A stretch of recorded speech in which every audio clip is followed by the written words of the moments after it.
Monsieur le chef du gouvernement, Mesdames et Messieurs les ministres, Monsieur le Wali Bak el-Maghreb, Monsieur le Wali de la région de Rabat Salek Nitra, Monsieur le Président de la CGEM, Monsieur le Président du GPBM, Mesdames et Messieurs les Présidents des fédérations, Mesdames et Messieurs les Présidents des instances constitutionnelles, Mesdames et Messieurs, c'est un réel honneur pour moi d'intervenir aujourd'hui pour vous exposer la feuille de route stratégique 2023-2026 de l'amélioration du climat des affaires.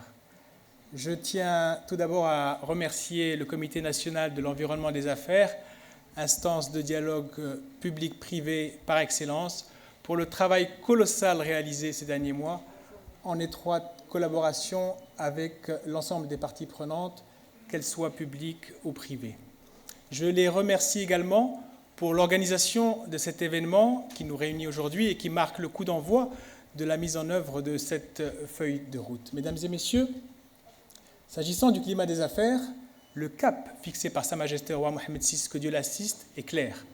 Lors de son discours prononcé à l'occasion de l'ouverture du Parlement le 14 octobre dernier, notre souverain nous enjoignait à poursuivre et mettre en œuvre de manière effective les réformes structurelles engagées afin notamment de, je cite, « libérer les énergies, tirer le meilleur parti des potentialités nationales, encourager l'initiative privée, drainer davantage d'investissements étrangers ». Fin de citation.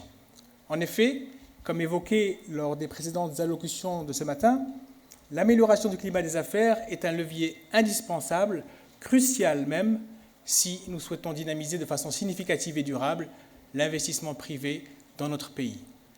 Nous sommes tous convaincus de cette nécessité.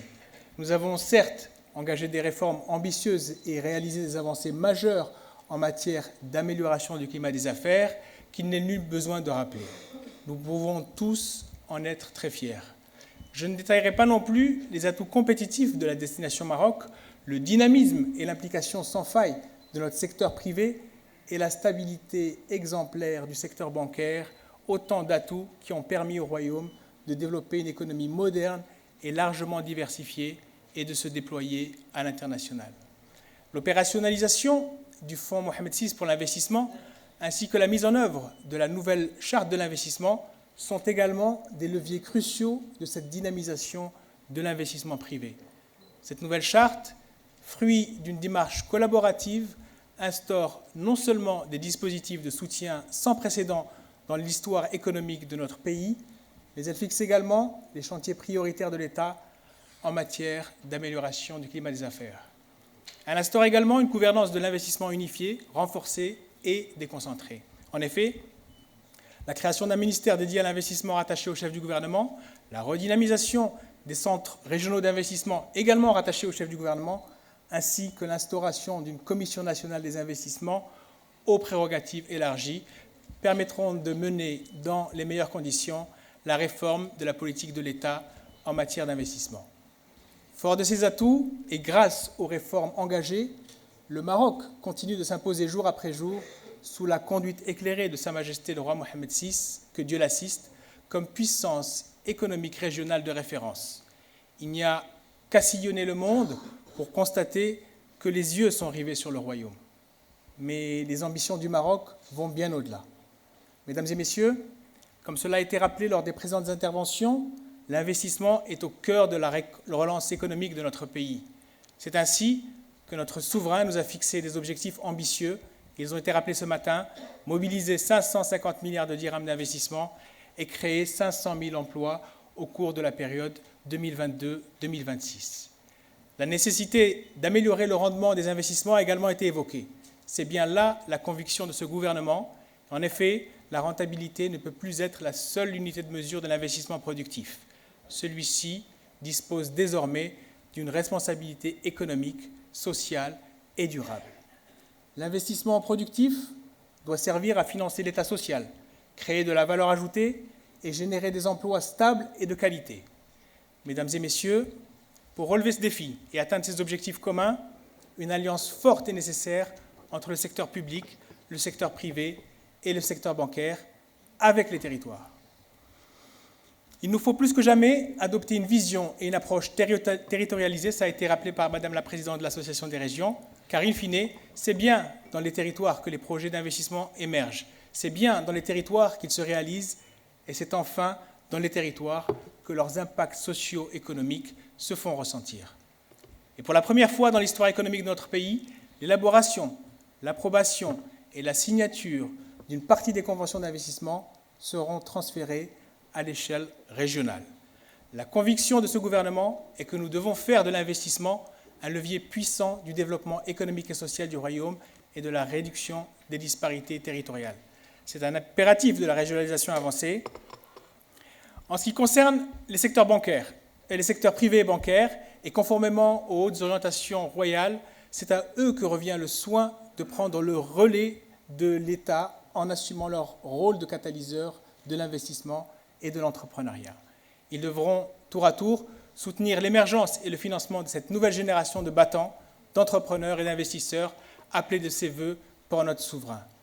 Mesdames et messieurs, pour encourager l'émergence de cette nouvelle génération d'entrepreneurs et d'investisseurs, le gouvernement, en concertation avec tous ses partenaires, a élaboré une nouvelle feuille de route orientée vers les chantiers stratégiques du Royaume en matière d'amélioration de l'environnement des affaires. Cette feuille de route, pluriannuelle, est structurée autour de 3 piliers.